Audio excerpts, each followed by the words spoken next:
United Nations security council தற்காலிக நான்-பெர்மனன்ட் உறுப்பினர்கள் எண்ணிக்கை எவ்வளவு? ஏ 5, பி 8, சி 10, டி 12. பதில் சி 10. இல்பர்ட் பில் எந்த ஆண்டில் முன்வைக்கப்பட்டது?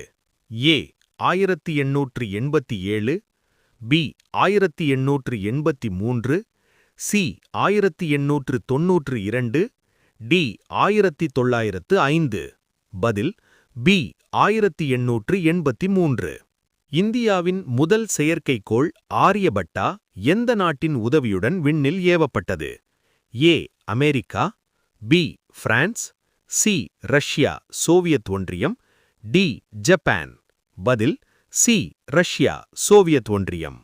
டிஸ்கவரி ஆஃப் இந்தியா நூலை எழுதியவர் யார்? A Mahatma Gandhi, B Jawaharlal Nehru, C Sardar Patel, D Rajaji. பதில் பி ஜவஹர்லால் நேரு. இந்தியாவின் முதல் 3 மொழிக் கொள்கை 3 லாங்குவேஜ் ஃபார்முலா எந்த கல்விக் கொள்கையில் பரிந்துரைக்கப்பட்டது?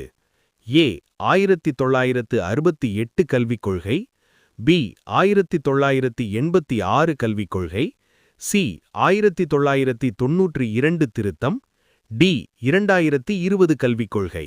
பதில் ஏ 1968 கல்விக் கொள்கை. வேர்ல்ட் ஹெல்த் ஆர்கனைசேஷன் நிறுவப்பட்ட ஆண்டு?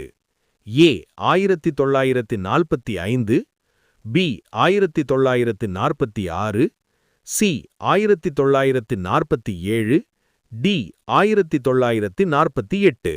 பதில் டி 1948. சைமன் கமிஷன் இந்தியா வந்த ஆண்டு? A 1925, B 1927, C 1928, D 1930. பதில் சி 1928. சியாச்சன் கிளேசியர் எந்த மலைத்தொடரில் அமைந்துள்ளது? A Aravalli, B Karakoram, C Satpura, D Vindhya. பதில் பி காரகோரம். இந்தியாவின் முதல் பெண் ஐபிஎஸ் அதிகாரி யார்? A Kiran Bedi, B Anjana Singh, C Meera Bora, D Nirmala Sitharaman. பதில் A Kiran Bedi. International court of justice தலைமையகம் எங்கு உள்ளது? A London, B Paris, C the Hague, D Geneva. பதில் சி த ஹேக்.